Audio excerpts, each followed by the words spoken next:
Chairman Davis, President Franklin, other trustees, alumni, faculty and staff, members of the senior class, students, parents, and friends. Welcome to the 143rd Founders Day Convocation at Morehouse College. We will have the invocation by Dr. Lawrence Edward Carter, Sr., Dean of the Martin Luther King Jr. International Chapel.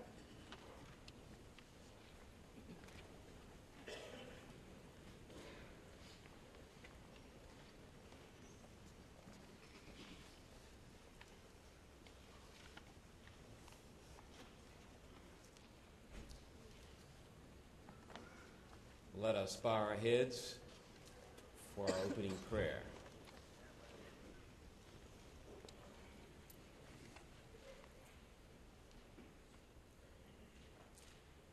Eternal God, giver of all good and perfect gifts, the sustainer of all diversity, reminding us that our differences are not our definitions. We hear you, dear Spirit, saying, "See me where you can. Everywhere I am." We allow the tidal wave of divine inspiration to wash over us, express in us, through us, and as we enter the sacred process of co-creation, celebrating 143 years of Morehouse history. We activate your divine vision for our lives and this venerable institution, a higher focus, deeper resolve, more constructive cooperation, and dominion over the world of effects. We're all grateful that Morehouse continues to be a multidimensional, beneficial presence for the world. As our hearts and resources go out to victims of earthquakes, hurricanes, tsunamis, tornadoes, floods, and blizzards, we are aware that we participate in so-called natural disasters.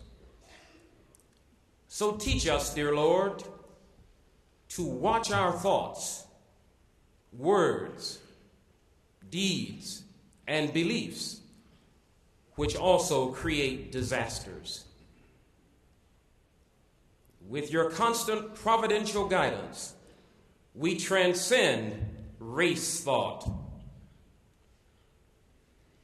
allowing our higher self to flood our minds with thoughts that are true, honest, just, pure, lovely, of good report, and virtue worthy of praise. As faith becomes our sight and God's will becomes the way, we fast from all those things that are life-inhibiting and feast on the fruits of global wisdom and the Holy Spirit, realizing that the nearer we live to the source, the more we receive of that which comes from the source. And we rest in the knowingness that it is done, and say, Amen.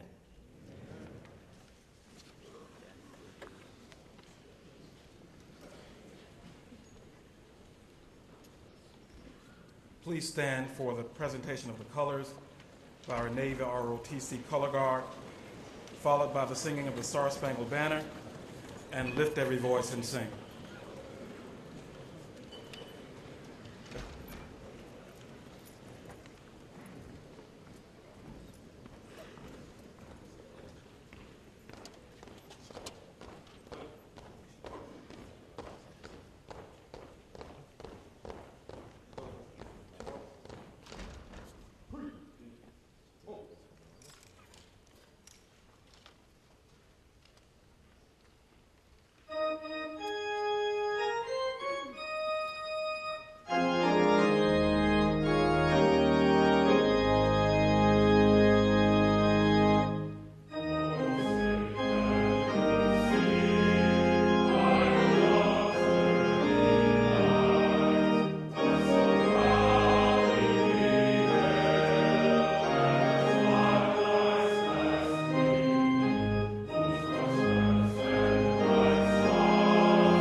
You may be seated.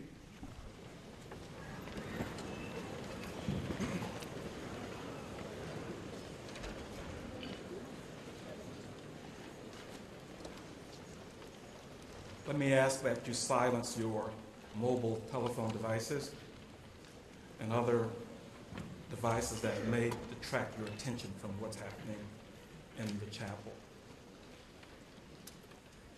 Our Founders Day is one of the most significant events held at the college during the academic year. On this occasion, we pay homage to those who have worked tirelessly to bring Morehouse to this moment in time, to this point in its powerful and inspiring history as a first-rate liberal arts college. For a sense of our story, I invite each of you to review the section of your program entitled History of Morehouse College. Today is also a time when we come together in a formal setting to recommit ourselves to the unrelenting pursuit of excellence. Morehouse has had a solid reputation for 143 years. Our goal is to continue the valuable legacies of the past and to fashion new prospects that will lead us to even greater heights as we move forward into a bright and promising future. We thank all of you for your participation in today's events, as well as other events that will take place during the remainder of the week. A few weeks ago, we were awakened by the devastating news of the earthquake in Haiti. Let me thank all the members of the Morehouse community for our response to the call for help. We responded in a fashion that would make our founders very proud. We're especially thankful for the leadership of Mr. Jacques Pop, a true exemplar of the Renaissance man, as he has spearheaded the relief efforts here at Morehouse. Mr. Pop, a junior international studies and physics major from Port-au-Prince, will give us a brief statement concerning our need to continue to remember our brothers and sisters in Haiti. Mr. Pop.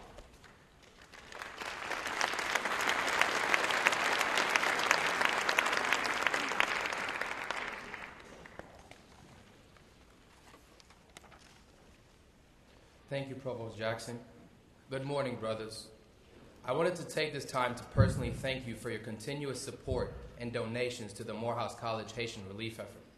As one of the Haitian students on campus that have been personally affected by this international tragedy, Mother Morehouse and the Atlanta community have been extremely supportive in all of our efforts to help Haiti. 7 days after the earthquake struck, I was able to land in Haiti with the assistance of the United States Air Force and a local nonprofit organization called Hospitals for Humanity. We were able to bring with us a plane full of urgently needed supplies and health support systems that gave over 5,000 men, women, and children care and hope to live to see another day.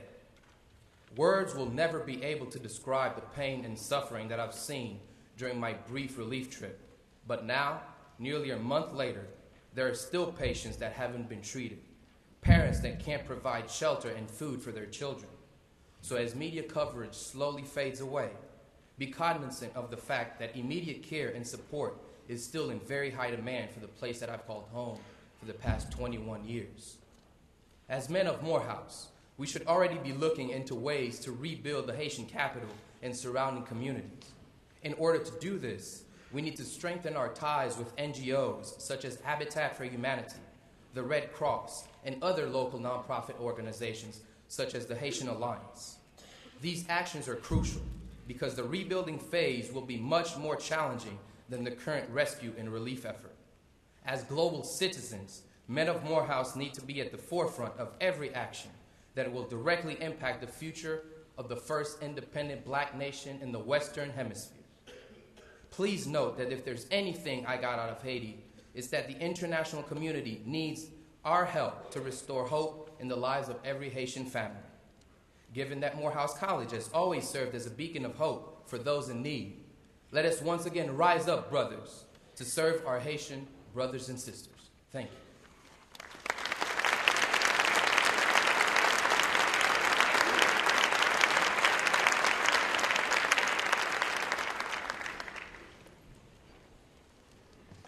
Thank you, Jacques.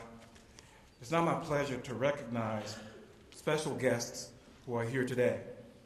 Let me apologize in advance if I should miss anyone. Please know that we welcome all of you and we appreciate your presence.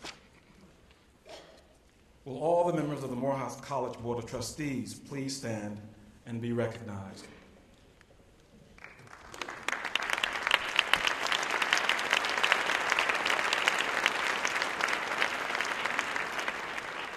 We certainly thank you for your tireless efforts to, in fact,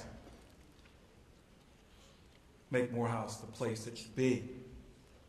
We now ask all alumni to please stand.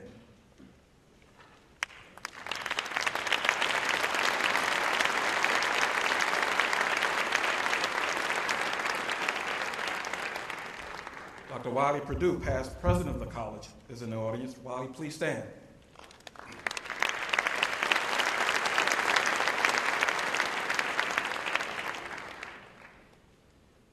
Dr. Samuel Du Bois Cook, former president of Dillard University, classmate of Martin Luther King Jr. Please stand and be recognized, Dr. Cook.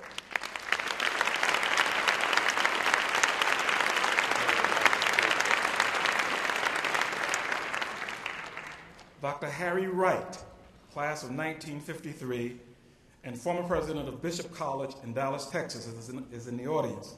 He's also the father, by the way, of our own Associate Vice President, Harry Wright, Jr. Dr. Wright, please stand and be recognized.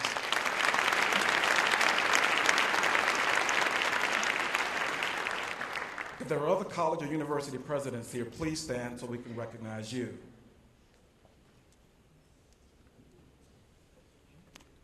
Dr. Cheryl Franklin, First Lady of Morehouse College, please stand.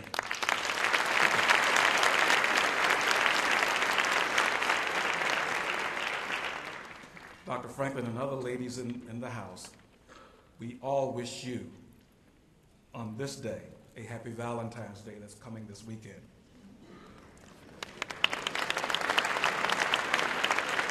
Oh, come on, guys. You can do better than that.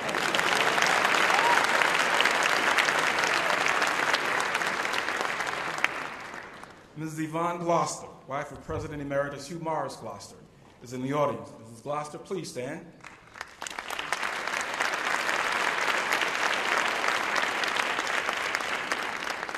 There are a number of parents and guardians who've traveled from many places to celebrate with us today and to participate in Parents' Day activities on tomorrow and Saturday. We have with us today Cynthia and Michael Lane, parents of Mr. Clarence William Jefferson, great-great-grandson of William Jefferson White, sophomore business major from Detroit. Clarence and Michael, please stand and be recognized.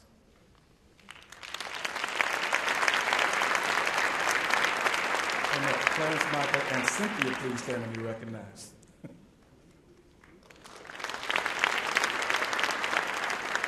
Will all parents and family members of our students and prospective students stand and be recognized?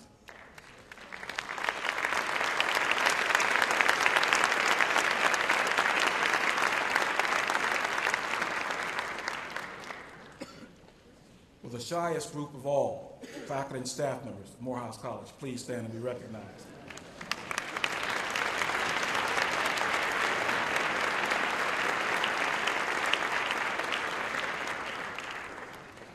Ms. Maroon and White and her court are here.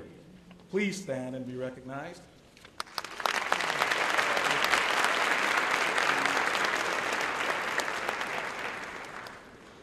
Last but no means least, will the men of the class of 2010 please stand and be recognized.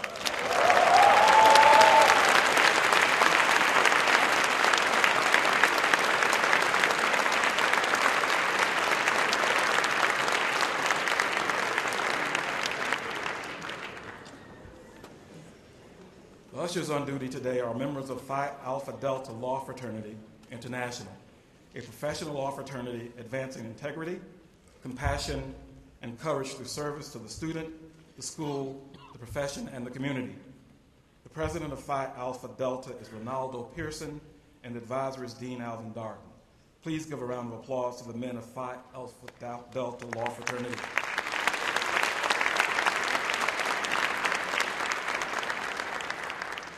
And now, the world-renowned Morehouse College Glee Club will sing the anthem, Giving.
Ladies and gentlemen, join me in welcoming to the podium the 10th President of Morehouse College, Dr. Robert Michael Franklin.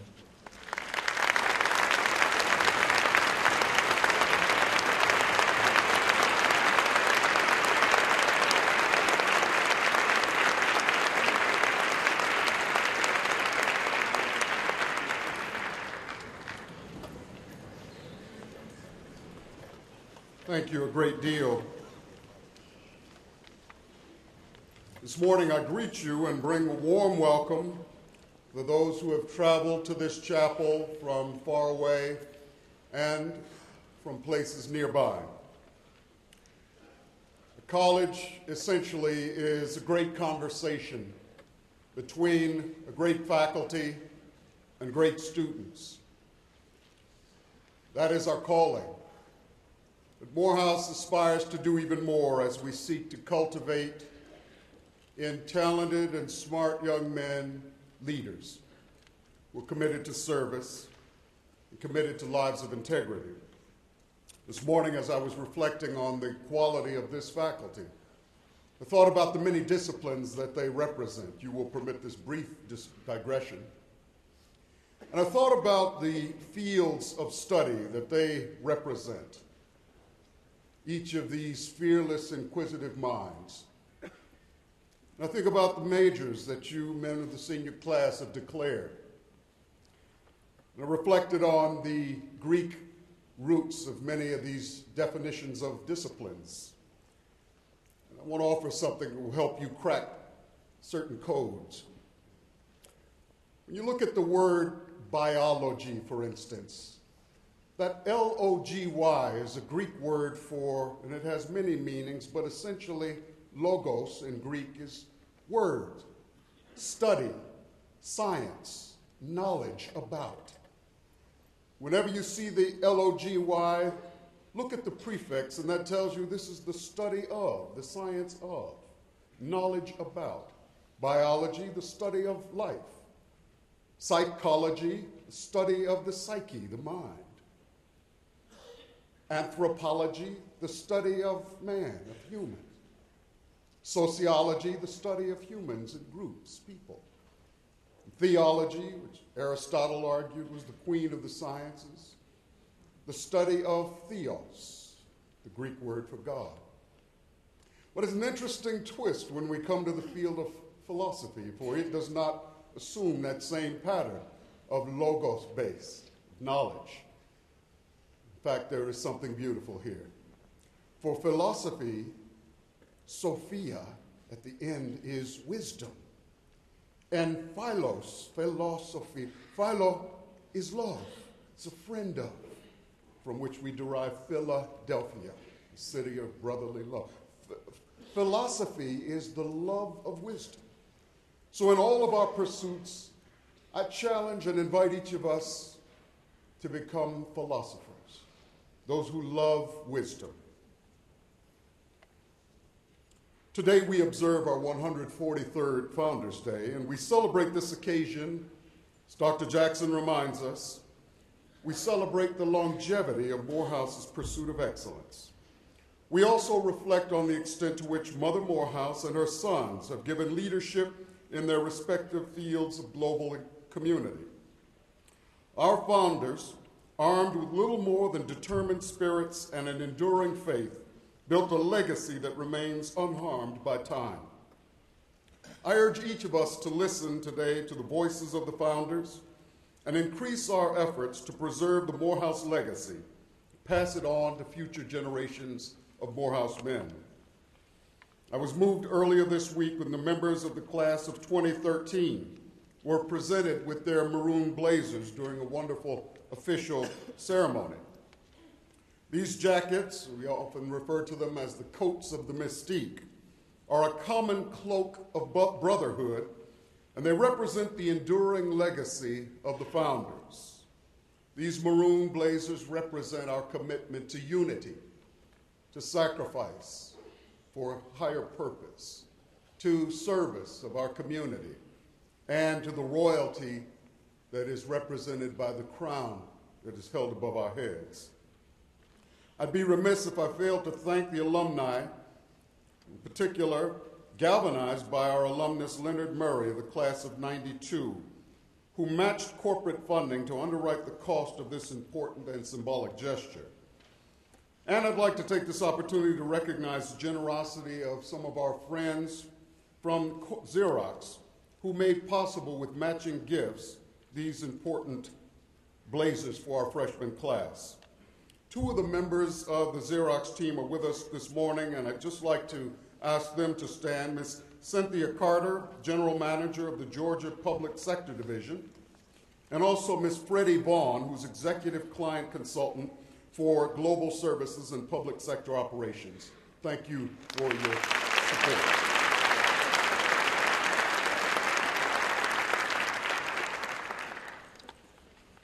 note that the men of the freshman class are seated behind the men of the senior class. This is deliberate and something of a symbolic reminder that it will take them a few years to earn their way up just those few rows to occupy front and center at Morehouse College. Gentlemen, be encouraged. We thank you all today, and we want to thank all those who are supporting our mission as we go forward during a challenging period. Today's program may run a few moments long, and so I ask those who absolutely must depart early to do so quietly and respectfully.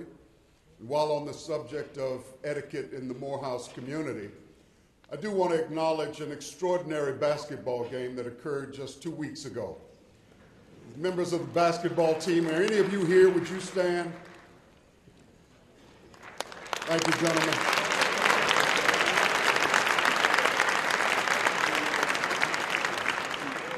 You all should appreciate that the Morehouse College basketball team had faced a challenging patch, an uneven record, if you will. And on this historic night, they faced our neighbors and our friends from Clark Atlanta University, who had a 12-1 winning streak. And that night in overtime, the Morehouse Tigers defeated the Panthers.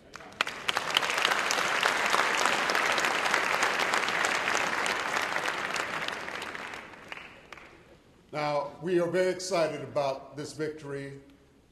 There were some manifestations of behavior we do not wish to encourage, and so I will expect in the rematch this Saturday, every man of Morehouse to comport himself in a manner becoming men of Morehouse.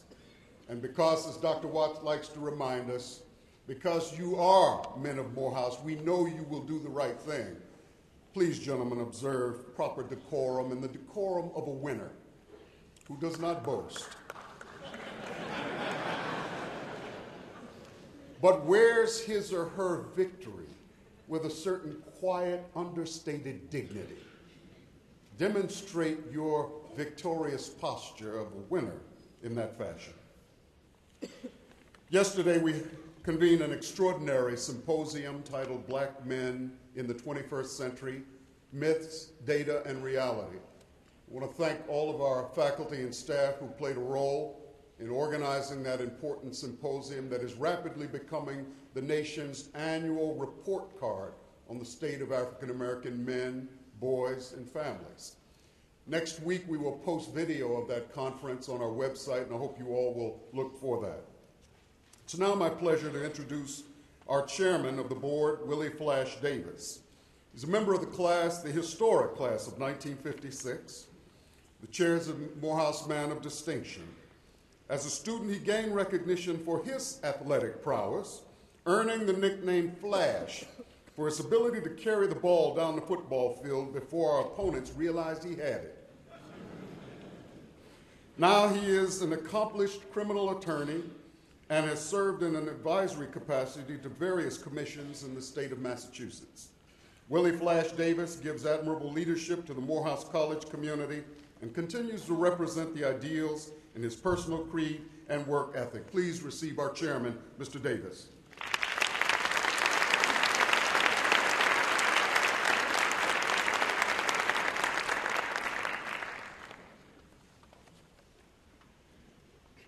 President Franklin, fellow members of the Board of Trustees, faculty, staff, alumni, parents and guardians, men of Morehouse, and particularly members of the class of 2010. Enjoy it while you can. 143 years ago, when the founder and the two co-founders brought into existence this great institution, they perhaps did not envision a growth and development of Morehouse College to the status it enjoys today. It has reached this point in our history because of the ideals established at that time. It was Carl Schultz who said that ideals are like stars. You never reach them, but they serve as guides to point us in the right direction. The ideals on which our institution was founded have been our guideposts for 143 years.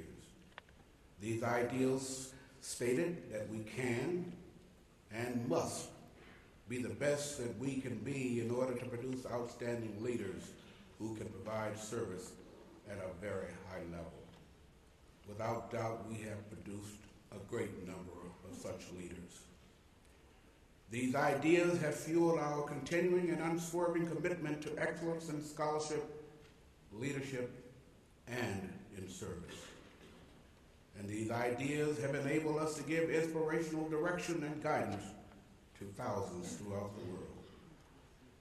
It is for these reasons that we celebrate our founding today, but we must also recommit ourselves to those noble ideas and not only coronate our past, but also give bright promise to our existence in the years to come.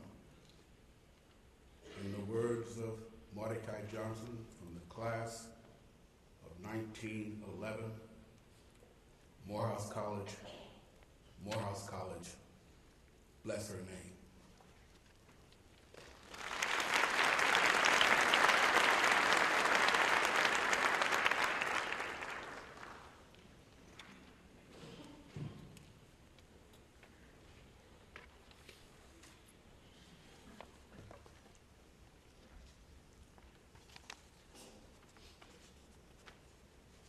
It's my pleasure at this time to introduce Dr. Michael L. Lomax, a 1968 Phi Beta Kappa graduate of Morehouse College and President and Chief Executive Officer of the United Negro College Fund.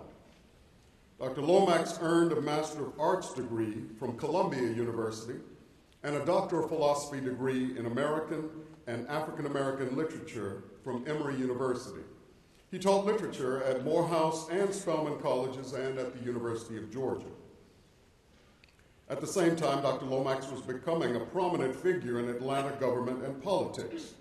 He began his public service career as an assistant to Maynard Jackson, another Morehouse alumnus and Atlanta's first African-American mayor. And later, he served as the first head of Atlanta's Bureau of Cultural Affairs. In 1978, he was elected to the Fulton County Board of Commissioners, and 2 years later, he became the first African-American to serve as the board's chairman, a position he held for 12 years. He's given leadership in a series of high-level academic and political positions, and for 7 years immediately prior to joining the UNCF, Dr. Lomax served as the president of Dillard University in New Orleans, where he pursued dual careers as a university professor and public servant.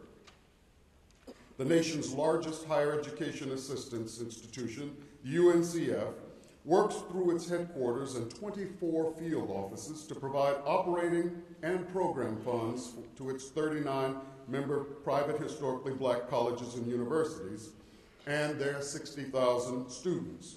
Indeed, Morehouse has been the proud beneficiary of the work and the gifts of the UNCF.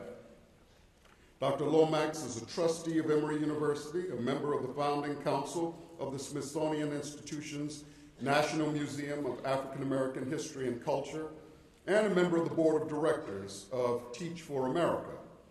He also serves the boards of the KIPP Foundation, the Carter Center, the High Museum of Art here in Atlanta, the Studio Museum in Harlem, the Bill T. Jones Dance Company, and the National Black Arts Festival, of which he was the founding chair.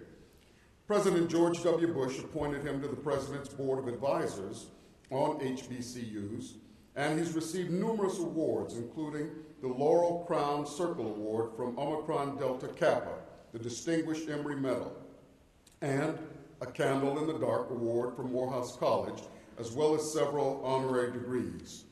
Dr. Michael Lomax has been a friend of Morehouse College and a friend to me. He is a wise man, and he is, as the poet laureate of Illinois, Carl Sandburg, once wrote of Abraham Lincoln, he stands tall and he sees far in all directions. Please welcome Dr. Michael Lomax.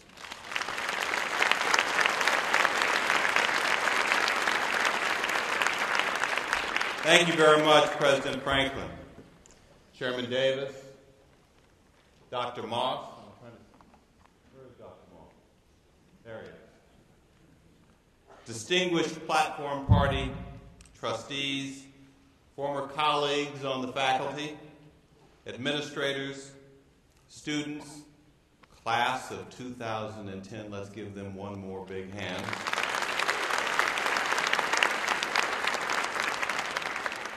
Friends, and particularly family and parents of students and prospective parents. As a former college president, I appreciate you. You all pay the bills. Let's give all of those parents a big hand.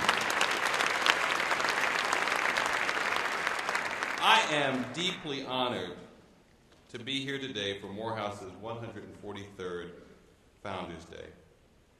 In 1968, class of 2010, I sat as a senior, and I had no idea that I would stand one day before a senior class as president of the United Negro College Fund.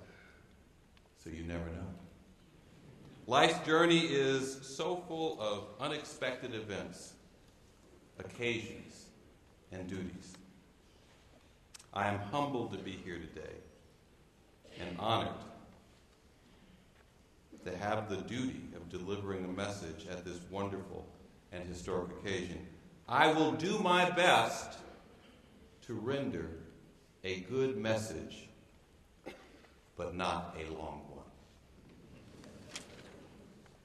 You know, as president of UNCF, I am often asked, do we still need historically black colleges? In fact, every reporter thinks that he's the first person ever to ask me. I got a call from CNN. I did an interview on CNN yesterday, and they called an hour in advance to, you know, that's how much research they do. They called an hour in advance.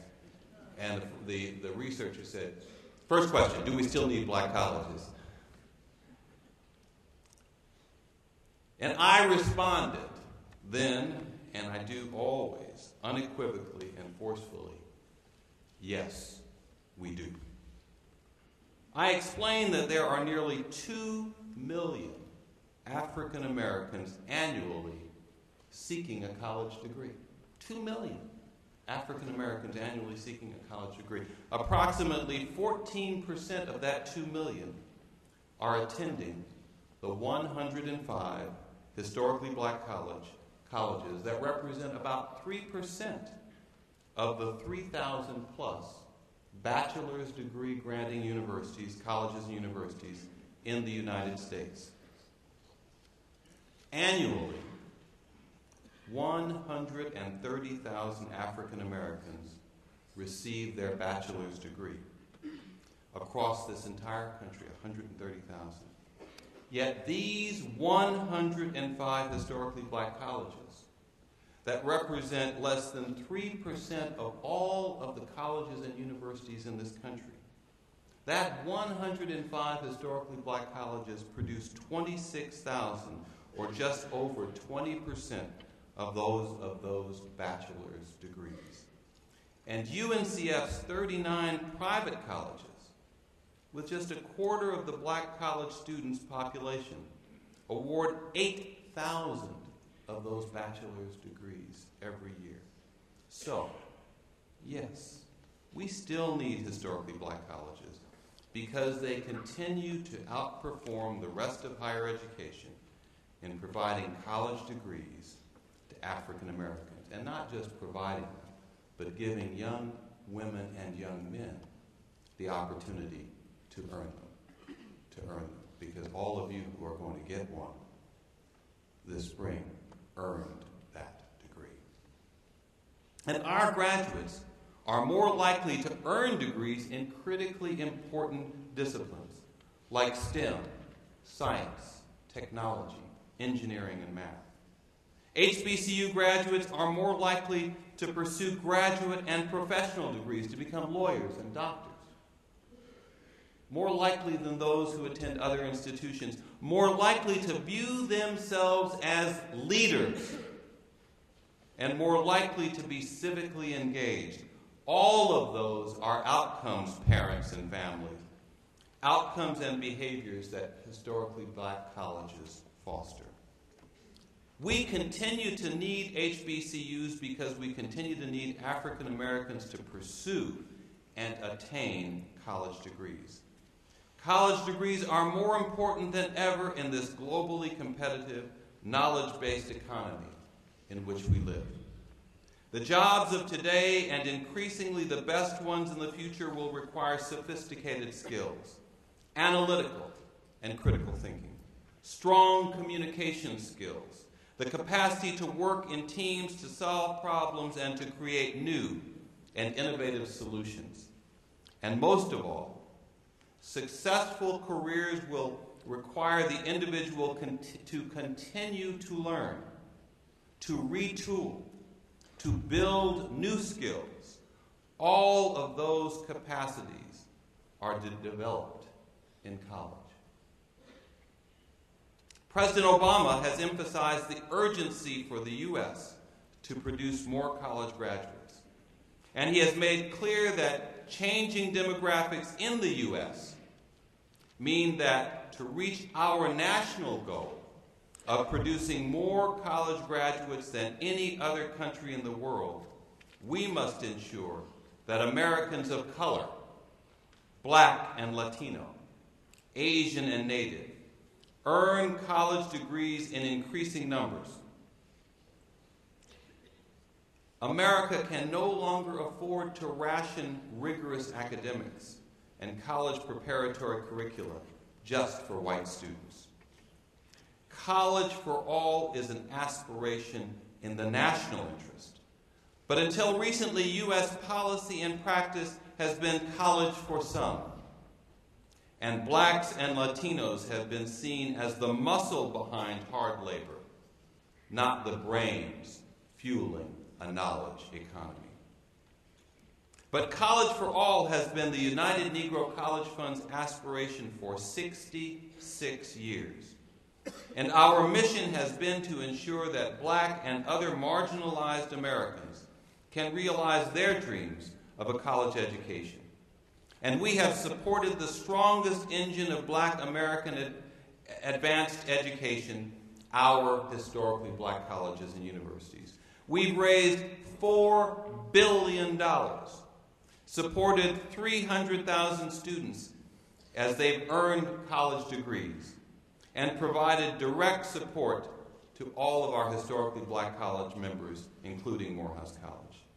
Today, our nation needs all the colleges it has, and it needs them to do an even better job than they are doing to produce the graduates we as a nation need to compete with Japan, India, China, Western Europe, and all of the other countries and regions that have learned that developing human capital through education is the best economic development strategy of all. That's why UNCF is committed to doubling the numbers of graduates our colleges produce from 8,000 to 16,000 over the next 10 years. That is why I urge the Obama administration and Congress to work with us to double the annual number of Black college graduates from 130,000 to 250,000 annually over the next decade. Just think what a difference that would make, particularly if half of those college graduates are men.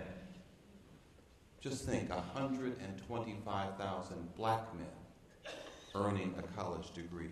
Today, Black men are between 30 and 35% of our college attenders and graduates.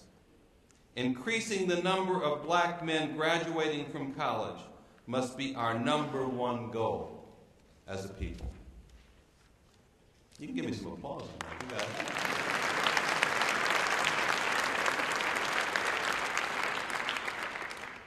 Now, as president of UNCF, I am determined to do all that I can to ensure that historically Black colleges are recognized and supported for the work we have done in the past and the work that we do today to produce college graduates. Over the years, our colleges have done more with less, but now it is time to get the level of investments that their performance warrants. And we are working hard in Washington to get the public funds to which our colleges are entitled. And with President Obama's support, we've increased the dollars going to historically black colleges. We've gotten $850 million additional dollars over the next 10 years for our Title III program. And we have worked hard with the administration and members of Congress and other college administrators to get more direct support for college students to pay their bills with increases in Pell Grants. We've made progress, but there is so much more to do. But just as there is work to do to garner more support for historically black colleges, there is work to be done at our historically black colleges to make sure that they are doing all that they can and must to be the strong and contemporary institutions that they must be in the 21st century. Our colleges, our historically black colleges, cannot just rest on the laurels of past accomplishments. They must continue to modernize, to organize, and to manage to produce powerful results today. Some of our colleges are too focused on what they used to do and not enough focused on what they are doing and must do to remain competitive and to deliver powerful educational results for their students today.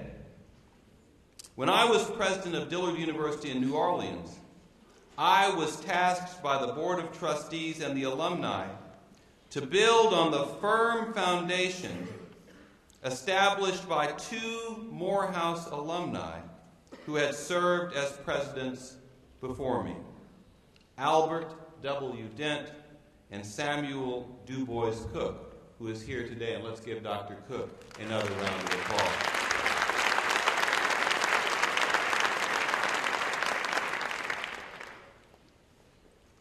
My job was to increase enrollment, to further improve graduation rates, to further modernize the campus, and, as always, to raise more money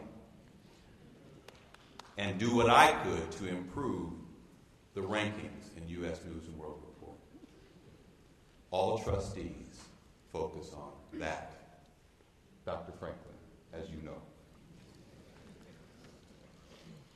Over 7 years, we as a community worked hard and produced tangible results, including adding nearly 1,000 students from across the country to our enrollment, increasing alumni giving, and I must say that is probably one of the greatest challenges and one of the greatest opportunities for our historically black colleges, to go from 10% of our alumni giving back to 20 or 30 or 40 or 50.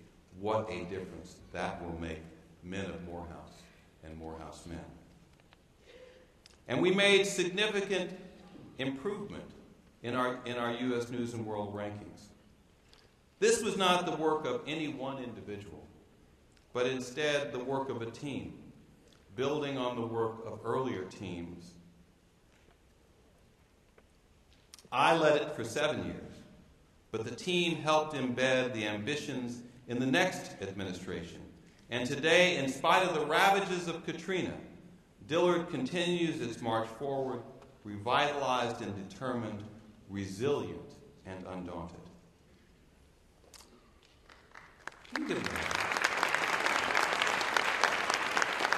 However, the reality of HBCUs today is that in spite of a shared heritage and mission, there is variation among them.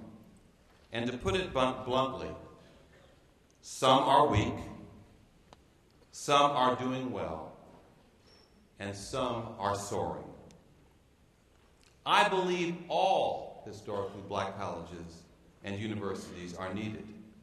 And we at UNCF are making the case for investing in their capacity and capability, and we are doing all we can to raise HBCU's collective performance and to tell their story effectively to the nation.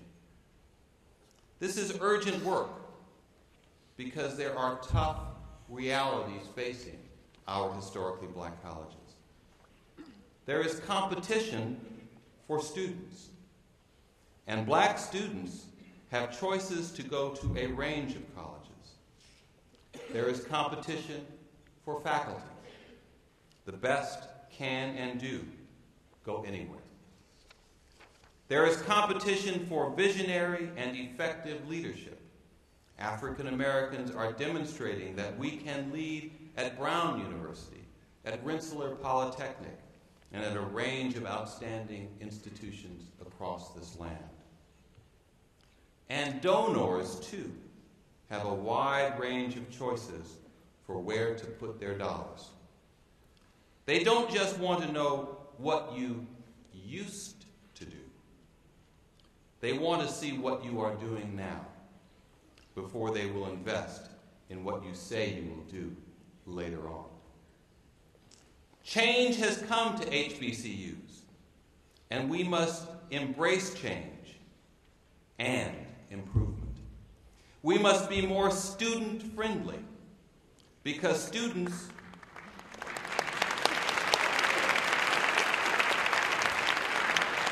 and Morehouse gets this now, but we're clapping for the other 104, okay? We must be more student-friendly because students are customers who can take their business elsewhere.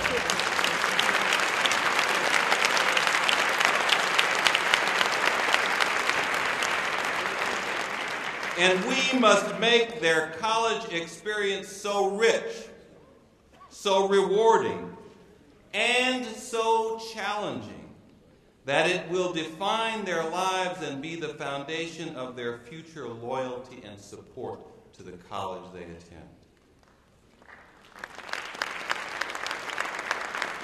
And we must treat all students equally, regardless of religion, background, or orientation. All of us, not just some of us, must accept our collective responsibility for transforming our institutions into not just places where we celebrate our heritage, but also places where we embrace the present with boldness and determination, and where we define and shape the future of our students, of our communities, of our nation, and our world. Here at Morehouse, we have a visionary leader at the helm.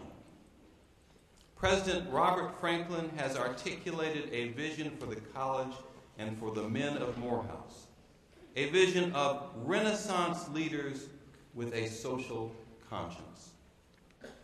He is determined to lead the college to new heights. But I suspect that his greatest challenge is coming from the guardians of the status quo. Those in the community who say, well, this is the way we've always done things. Or, but Dr. Mays wouldn't have done it that way. To them, I say, I knew Benjamin Elijah Mays, and he was a visionary leader who sought new and creative ways of forming and transforming Morehouse College. He didn't just look backwards, he looked forward.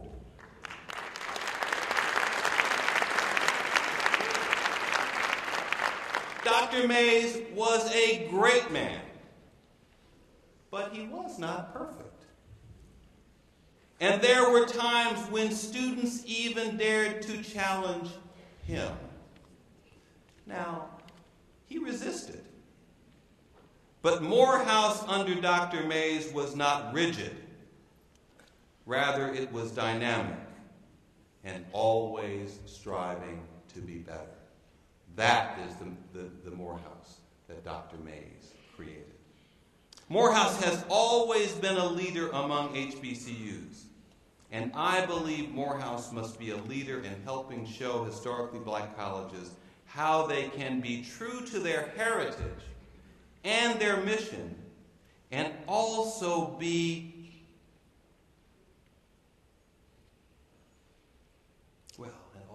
dynamic.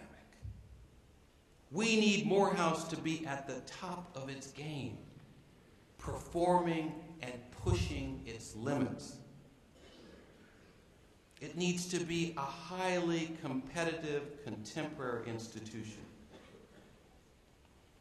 That's what we want Morehouse and all of our historically black colleges to be.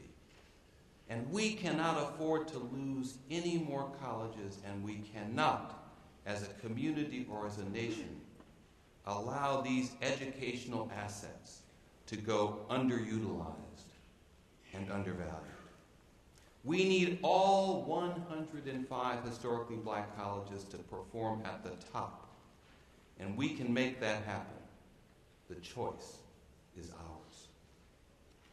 Black colleges are the deep, rich, intellectual, spiritual, and ethical soil in which our communities and collective culture are rooted. That soil can either continue to germinate, generate, and nurture, or it can become arid and fallow. Just blocks from where we sit and stand today, where we celebrate Morehouse's founding, stands the Morris Brown campus, underutilized and in decline. Now, that campus is not just Morris Brown College. It is the original Atlanta University campus, where James Weldon Johnson, whose song we sang, "Lift Every Voice and Sing." It is the campus where James Weldon Johnson earned his undergraduate degree. Read about that in his fictional autobiography of an ex-colored man, and in his factual autobiography, Along This Way. Fountain Hall, with the clock tower, is the renamed Stone Hall, where W.E.B. Du Bois wrote The Souls of Black Folk. And Gaines Hall is North Hall, where his son Burkhart was born and died. That is sacred ground. But there's also a lesson in this for all of us who may be complacent. Even sacred ground can lose ground if it is not cared for properly.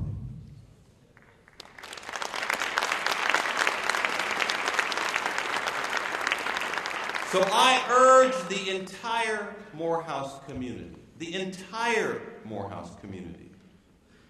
to come together to support our new president in his work to revitalize, to reshape, and to strengthen the college we love. He is working to ensure that for Morehouse, the best is yet to come, and not like August Wilson's Joe Turner, come and gone. The future of HBCUs, like the future of Morehouse, is in our hands. Our hands. If we are bold, if we are thoughtful, if we are visionary, that future will be bright. If we are not, well, you fill in the blanks. I, for one, am engaged and am working with Dr. Franklin as he works to realize his vision for Morehouse. And he is supporting me in my broader work with historically black colleges and universities. Together, we are working to ensure that our historically black colleges and universities are powerful and competitive institutions, rooted in our collective heritage, but also creative, innovative, and compelling for the 21st century. I challenge you, men of Morehouse. I challenge you, Morehouse men, and all those who love Morehouse to join us in this important work. Thank you, and God bless you.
Thank you, Dr. Lomax. We're pleased that you were able to travel here safely given the weather conditions in Washington, D.C. You've indeed inspired us to reach new heights as we continue to espouse leadership and excellence at Morehouse College. And as always, Morehouse Glee Club continues to perform in an outstanding way. Permit me a point of personal privilege. Sometimes we take entities that are nearest and dearest to us for granted. This world-renowned Morehouse College Glee Club is the finest male singing group in the world.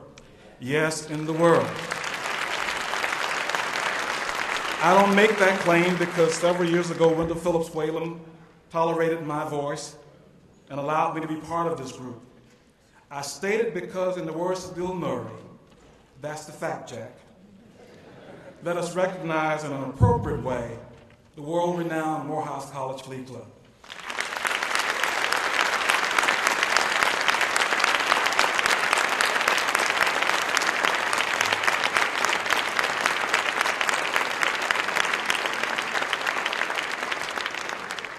Michael Lomax, will you please return to the podium?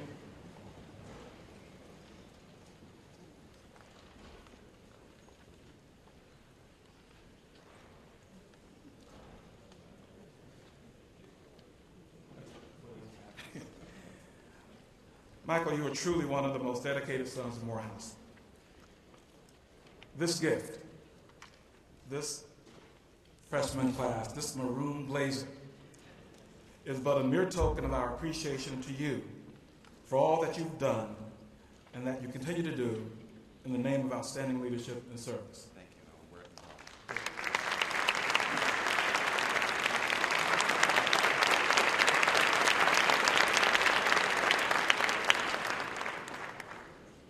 We will now present Mr. August Curley, class of 1950, the Presidential Award distinction. Mr. Curley, would you please come to the podium?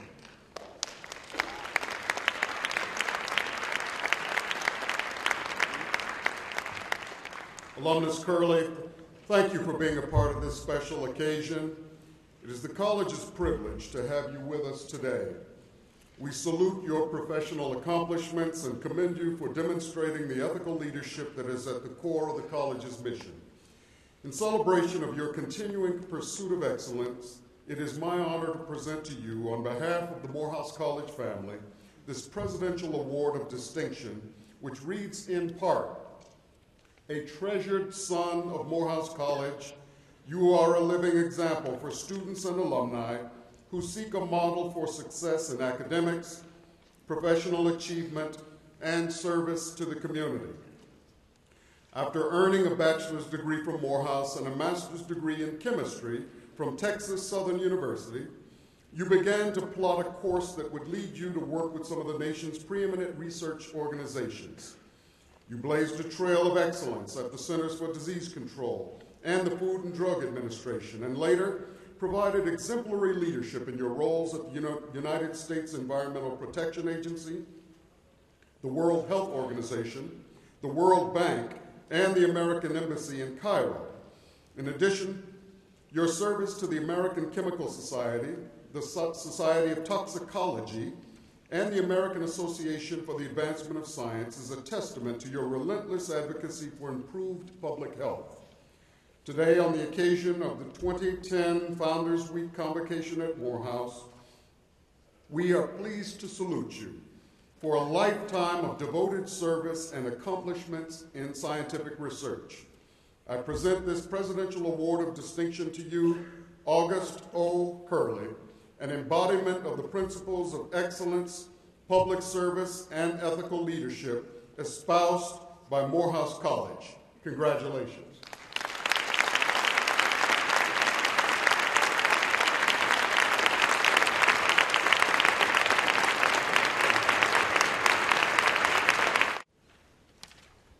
At this time, we're pleased to recognize students who have demonstrated their facility in oratory.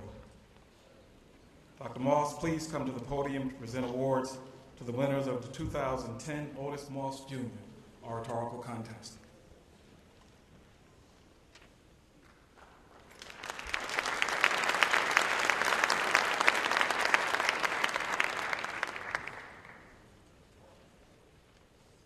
Thank you, Dr. Jackson, Chairman, classmate, Flash Davis, President Franklin. We are pleased today to recognize, to honor those individuals who have won first, second, third, fourth place, and honorable mention in the Otis Moss Jr. Oratorical Contest.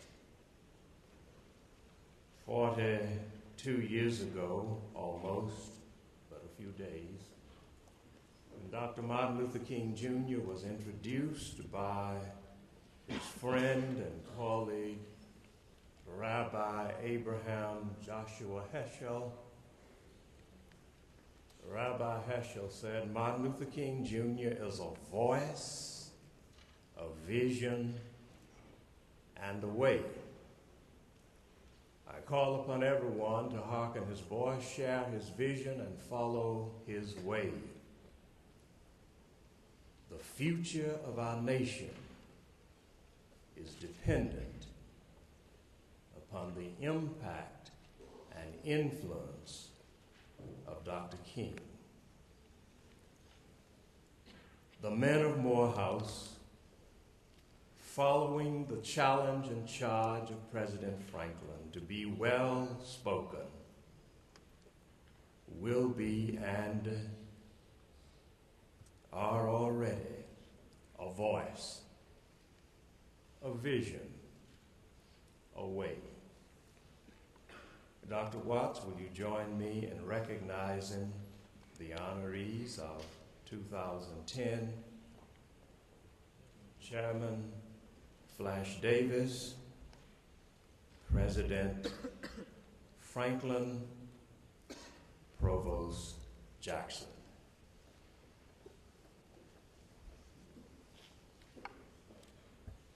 I would like to ask Dr. Watts, who has worked with this endeavor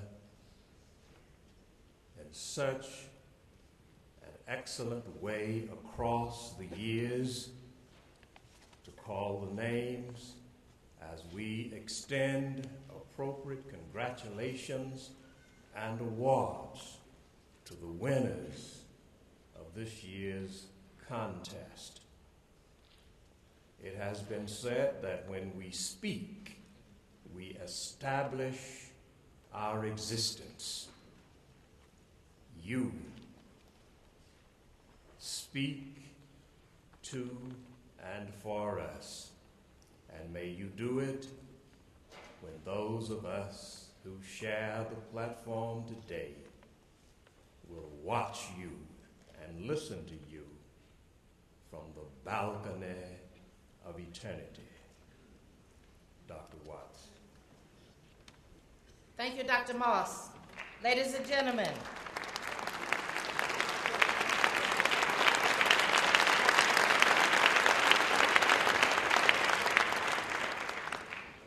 I'm pleased at this time to introduce to you the winners of the 2010 Otis Moss Jr. Oratorical Contest. The topic for this year was Men of Morehouse as Committed Dialectics to Foster Heightened Student Involvement in International Discourse and Global Envisions. As I call your names, I ask you to move quickly to the stage at my left, and please remain for a quick group photo. First place winner, Mr. Anthony Miller, Senior, Religion Major from Philadelphia, Pennsylvania.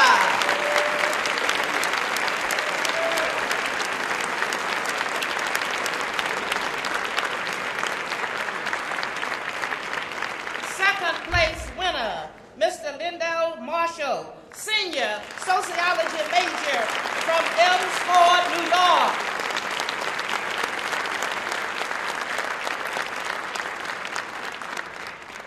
Third place winner, Mr. Lincoln Barnett, Junior, Psychology Major from Kent, Arkansas.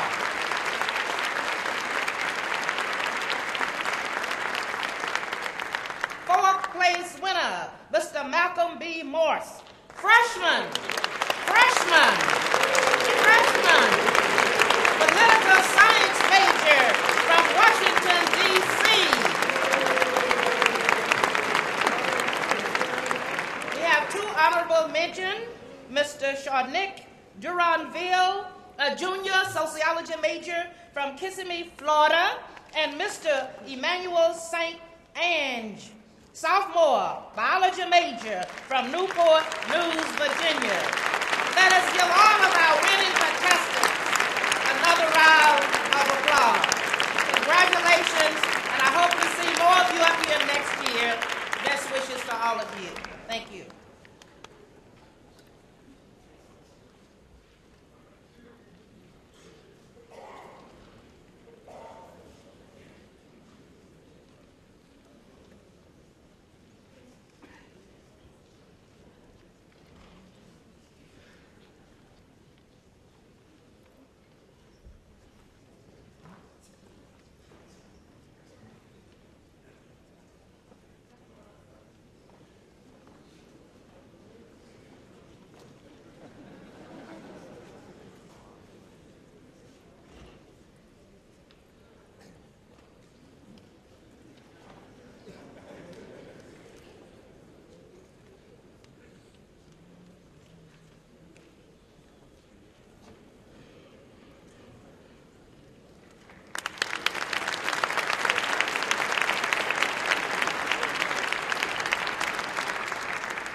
Permit me at this moment to recognize the family members and friends of Mr. Curley who may be in the audience. If you are, please stand and be recognized.